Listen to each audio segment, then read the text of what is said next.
السلام علیکم ناظرین۔ پچھلی قسط کے آخر میں آپ نے دیکھا کہ کیات اور عارق بوکا نے برقع خان کے لیے ایک جال بچھایا تھا اور اسے چاروں طرف سے گھیرے میں لے لیا تھا۔ اس قسط کے آغاز میں ارطغرل صاحب اور ان کے سپاہی برقع خان کو بچانے کے لیے روانہ ہو گئے تھے اور تیزی سے آگے بڑھ رہے تھے۔ دوسری طرف کیات کہتا ہے، تم نے اپنے آباء و اجداد کا مذہب چھوڑ کر اسلام قبول کر لیا تھا، تم بذات خود ایک غدار ہو، جب زمین اور آسمان تم پر عذاب نازل کریں گے تو پھر تمہارے ساتھ کیا ہوگا؟ برقع خان کہتا ہے، زمین اور آسمان کا مالک صرف ایک ہے اور وہ ہے میرا اللہ، جس پر میں یقین رکھتا ہوں۔ اس کے بعد لڑائی شروع ہو جاتی ہے۔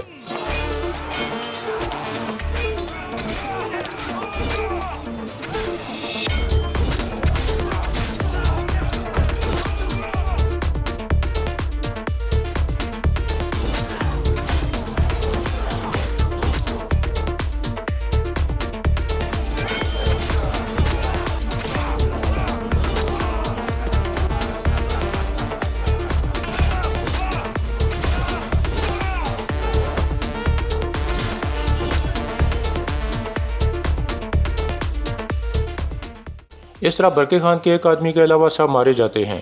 پھر عارق بوکا کہتا ہے، موت نے تمہیں پکڑ لیا ہے برقع خان، اب تم دیکھو گے کہ کون حساب چکائے گا۔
اس طرح عارق بوکا اور کیات کے سارے آدمی مارے جاتے ہیں اور وہ دونوں قابو میں آ جاتے ہیں۔ پھر برقع خان کیات کو کہتا ہے، پہلے میں تم سے اپنے کاغذات واپس لوں گا جو تم نے چوری کیے تھے، اور پھر میں تمہاری غدار جان لوں گا، اس کی تلاشی لو۔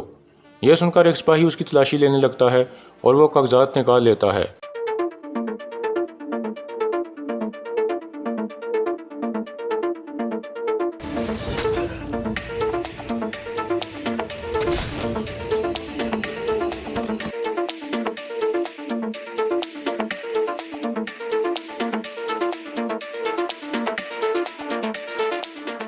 اس طرح کیات کا خاتمہ ہو جاتا ہے۔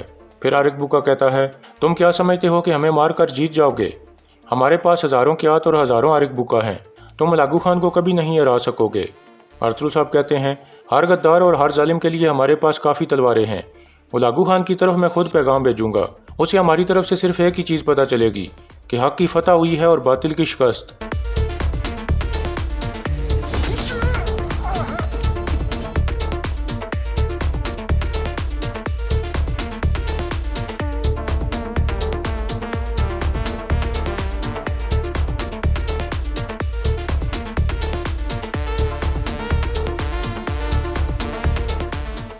اس طرح عارق بوکا کا بھی خاتمہ ہو جاتا ہے۔ اس کے بعد کائی قبیلے کا منظر سامنے آتا ہے۔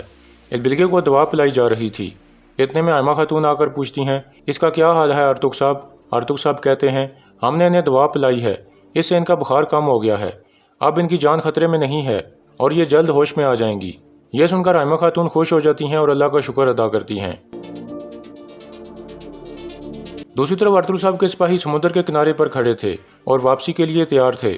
برقع خان ارطغرل صاحب کو ضروری کاغذات دے رہے تھے۔ ارطغرل صاحب کاغذات لے لیتے ہیں اور پھر کہتے ہیں، ہم نے اس اتحاد کے لیے سخت محنت کی ہے، اب اس محنت کا پھل کھانے کا وقت آ گیا ہے، انشاءاللہ ہم عالم اسلام کو ظالموں سے بچا لیں گے۔ برقع خان کہتا ہے، یہ ضروری ہے کہ ہم ماضی کی غلطیوں سے سبق سیکھیں تاکہ بہتر مستقبل تعمیر کر سکیں۔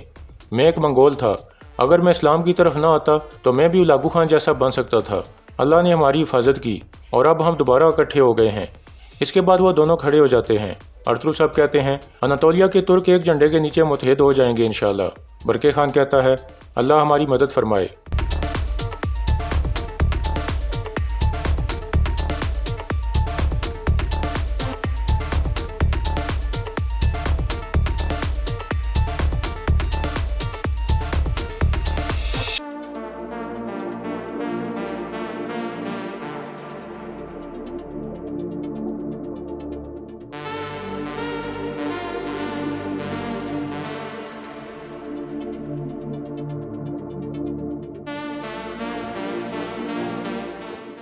اس کے بعد رات کا وقت ہو جاتا ہے۔ آئمہ خاتون البلگے کے پاس بیٹھی ہوئی تھیں۔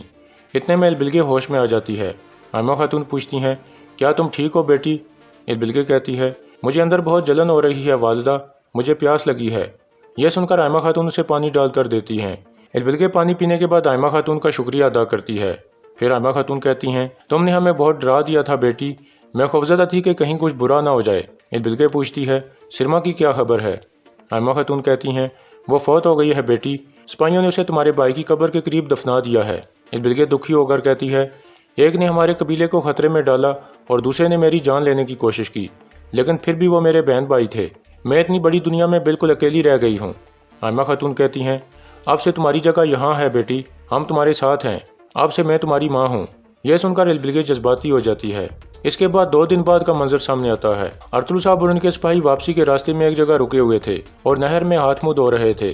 وامسی کہتا ہے، میں نے اپنی سرزمین اور تازہ ہوا کو بہت یاد کیا۔ پھر ارطغرل صاحب کہتے ہیں، چلو بہادرو، ہمیں جلد اپنے قبیلے پہنچنا چاہیے۔ سب جانے لگتے ہیں تو گندوز اپنے بابا کو روک لیتا ہے اور کہتا ہے، اب ہم نے برقع خان کے ساتھ اس عظیم جنگ کے لیے اتحاد کر لیا ہے بابا، لیکن قبیلے پہنچنے کے بعد آپ کے لیے ایک ذاتی معاملہ ہے۔ ارطغرل صاحب کہتے ہیں، بولو بیٹا کیا ہے وہ؟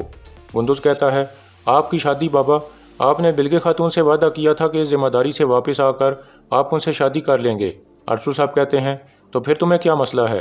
گندوز کہتا ہے، ایک طرف بڑی جنگ اور دوسری طرف شادی، یہ کیسے ہوگا بابا؟ ارطغرل صاحب کہتے ہیں، ہم نہ اپنے مقصد میں دیر کریں گے اور نہ ہی اپنے وعدے میں بیٹا، ہر چیز کا ایک وقت ہوتا ہے، پہلے قبیلے چلتے ہیں اور پھر دیکھتے ہیں کہ کیا کرنا ہے۔ یہ کہہ کر وہ اپنے گھوڑوں کی طرف بڑھ جاتے ہیں۔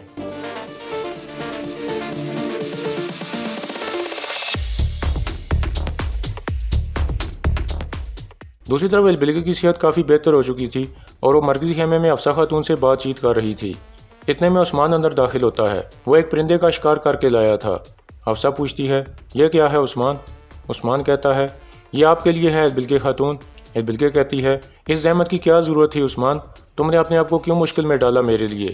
عثمان کہتا ہے، یاد کریں البلگے خاتون، جب میں زخمی ہوا تھا تو آپ میرے لیے سوپ بنا کر لائی تھیں، تب میں نے آپ سے وعدہ کیا تھا کہ میں آپ کے لیے شکار کر کے لاؤں گا۔ میں نے اپنا وعدہ پورا کیا، اللہ آپ کو شفا عطا فرمائے۔ البلگے اس کا شکریہ ادا کرتی ہے۔ اتنے میں قبیلے کا ڈھول بجتا ہے۔ باہر ارطغرل صاحب اور ان کے سپاہی قبیلے میں پہنچ گئے تھے۔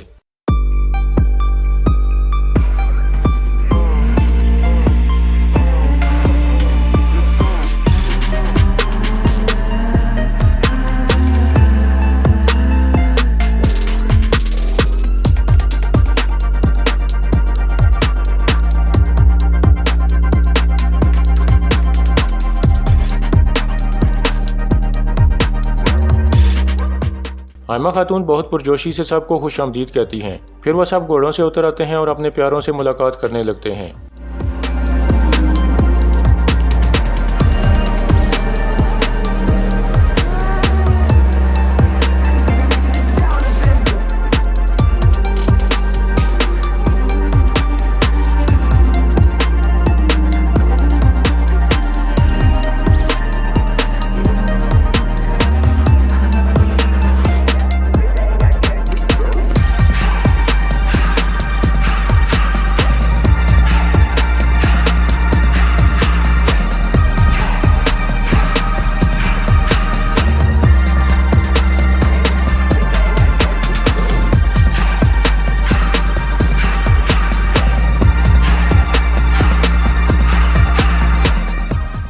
پھر ارطغرل صاحب البلگے خاتون کے سامنے آ جاتے ہیں۔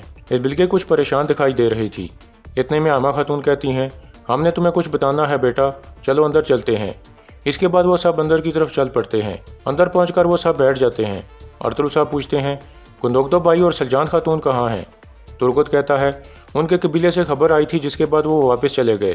پھر آئمہ خاتون کہتی ہیں، گندوگدو کے بیٹے التیکن کی مغولوں سے لڑائی ہوئی تھی اور دندار اسے ڈھونڈنے کے لیے پیچھے گیا ہے۔ گندوگدو اپنے قبیلے کو اکیلا نہیں چھوڑنا چاہتا تھا، اس لیے وہ چلا گیا۔ ارطغرل صاحب کہتے ہیں، ٹھیک ہے، ان حالات میں ان کا اپنے قبیلے میں رہنا ضروری ہے۔ آئمہ خاتون کہتی ہیں، بہت جلد دندار یہاں آنے والا ہے بیٹا۔ یہ سن کر ارطغرل صاحب کہتے ہیں، دندار اب بڑا ہو گیا ہے، اس نے وہاں شادی کر کے اپنا خاندان شروع کر لیا ہے۔ جب وہ واپس آئے گا تو پہلے جیسا نہیں ہوگا، وہ پہلے سے زیادہ مضبوط اور سخت جان ہوگا۔ پھر آئمہ خاتون کہتی ہیں، البلگے خاتون نے ایک بڑی مشکل کا سامنا کیا ہے بیٹا۔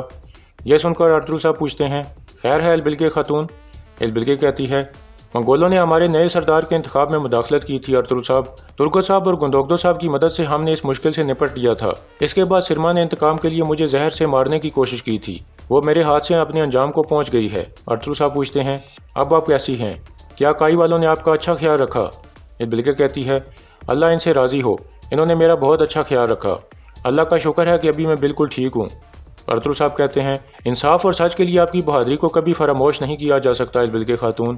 عمر قبیلے اور سوگت میں غداروں کا خاتمہ ہو گیا ہے۔ پوری دنیا نے دیکھ لیا ہے کہ ایمان والوں کو قابو کرنا ناممکن ہے۔ ہم نے اپنی ذمہ داری پوری کر دی۔ آج کے بعد اور اگلے دن ہمارے لیے نیا آغاز لے کر آئیں گے، لیکن پہلے ہمیں اپنا وعدہ پورا کرنا ہوگا۔ اس کے بعد اللہ کے حکم سے ہم اپنی جنگ مہم کا آغاز کر دیں گے۔ پھر ارطغرل صاحب کہتے ہیں والدہ شادی کی تیاریاں شروع کر دیں، ہمارے دوستوں اور دشمنوں کو دیکھنے دیں کہ کائی والے شادی کیسے مناتے ہیں۔ یہ سن کر سب خوش ہو جاتے ہیں۔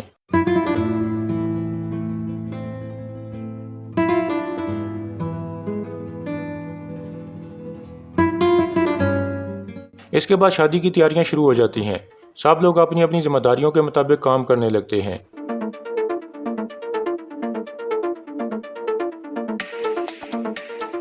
اسی دوران قبیلے کے بچے تلوار بازی کی پریکٹس کر رہے تھے۔ اتنے میں سوگت کے امام صاحب آ جاتے ہیں اور انہیں کچھ اسلامی تعلیمات دینے لگتے ہیں۔ اس کے بعد وہ پوچھتے ہیں کیا آپ قسطنطنیہ کے بارے میں جانتے ہیں؟ وامسی کا بیٹا آئبرس کہتا ہے قسطنطنیہ بیزانتین کا ایک شہر ہے، وہاں بہت سارے قلعے ہیں۔ پھر عثمان کہتا ہے قسطنطنیہ کو ابھی تک کوئی فتح نہیں کر سکا۔ امام صاحب کہتے ہیں ہمارے پیغمبر حضرت محمد صلی اللہ علیہ وآلہ وسلم فرماتے ہیں کہ قسطنطنیہ یقیناً فتح ہوگا، اور جو سپاہی یا کمانڈر اسے فتح کرے گا وہ بہت عظیم الشان ہوگا۔ عثمان کہتا ہے اللہ ہمیں اور ہماری نسلوں کو یہ مقصد پورا کرنا نصیب فرمائے۔ سب کہتے ہیں آمین۔ دوسری طرف آئمہ خاتون سلیمان شاہ کو یاد کر کے رو رہی تھیں۔ اتنے میں افسا اندر آ کر کہتی ہے آپ غمگین کیوں ہیں والدہ؟ آئمہ خاتون کہتی ہیں میں غمگین نہیں ہوں، بلکہ میں بہت زیادہ فخر محسوس کر رہی ہوں۔ سلیمان شاہ کے اس خیمے نے بہت ساری خوشیاں اور غمیاں دیکھی ہیں، کون جاتا ہے کہ یہ خیمہ اور کتنی زیادہ فتوحات کا شور سنے گا۔ ہم بہت سی مشکلات سے گزرے ہیں، لیکن ہمیشہ ہم دوبارہ کھڑا ہونا جانتے تھے۔ پھر افسا ان کے پاس آ کر کہتی ہے آپ نے بہت سی مشکلات دیکھی ہیں والدہ، لیکن ہم نے ہمیشہ آپ کو ہمت کے ساتھ کھڑے دیکھا۔ آئمہ خاتون کہتی ہیں ایک خاتون وہ ہوتی ہے جو اپنے گھر کے نظام کو چلاتی ہے اور اسے طاقت دیتی ہے۔ خاتون ایک ایسی ریڑھ کی ہڈی ہوتی ہے کہ اگر وہ گر جائے تو گھر گر جاتا ہے۔ جنگ سردار لڑتا ہے، لیکن چولہا خاتون جلاتی ہے۔ سردار قبیلے کا دماغ ہوتا ہے اور عورت اس کی روح ہوتی ہے۔ یہ باتیں تم یاد رکھنا افسا، اور اپنی بیٹی کو بھی سکھانا۔